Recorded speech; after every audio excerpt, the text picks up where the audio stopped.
வாசனை பூசி வரக்கூடிய பெண் பஹிய ஜானியா, விபச்சாரம் செய்கின்றவர் சொன்னாங்க. எங்க வார பெண்மணி தெரியுமா? இஷாவுக்கு பள்ளிக்கு வார பெண்மணி நாங்க ரசூல் ஸல்லல்லாஹு அலைஹி வஸல்லம்.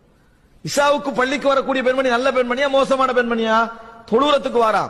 ஆனால் இந்த மாதிரி வந்தால் வாசம் உணர்கின்ற அமைப்பில் அவர் வருவாராக இருந்தால் விபச்சாரி என்று ரசூல் ஸல்லல்லாஹு அலைஹி வஸல்லம் சொன்னார்கள்.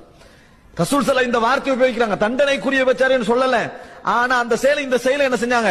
ஒன்று என்று ரசூல் ஸல்லல்லாஹு அலைஹி வஸல்லம் சொன்னார்கள். அதனால் அன்புள்ள சகோதரர்களை புரிந்து கொள்ள வேண்டும். நபி அவர்கள் சொன்னார்கள், அர்பஉன் மின் ஸஆதத்தில் மர்இல் முஸ்லிம், 4 விஷயங்கள் ஒரு முஸ்லிமுடைய சந்தோஷத்தில் உள்ளவைகள் என்று சொன்னாங்க. ஒன்று என்ன தெரியுமா? அல் மஸ்கனுல் வாஸி, விசாலமான வீடு. டெக்கரேட் பண்ண உள்ள வீடு அல்ல, விசாலமான வீடு. சிலவன் சின்ன வீடு இருக்கும், ஆனா அது செலவழிச்சுக்கிறது பாத்தீங்கன்னா என்னது? கோடிக்கணக்கில் செலவழிச்சப்ப எதுக்காக வேண்டி? இந்த குடையிறதுக்காக வேண்டி, அதில செய்யறதுக்காண்டி. மஸ்கனுல் வாஸி, விசாலமான வீடு. வல் மர்கபுல் ஹனி, வசதியான வாகனம். மர்கபுல் ஹனி, வசதியான வாகனம். வல் ஹாதிமுல் அமீன், நம்பிக்கையான வேலைக்காரன். வல் மர்அத்து ஸாலிஹா, சாலிஹான ஒரு மனைவி.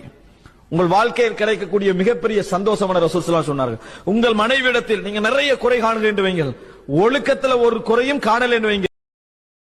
Download ShareChat.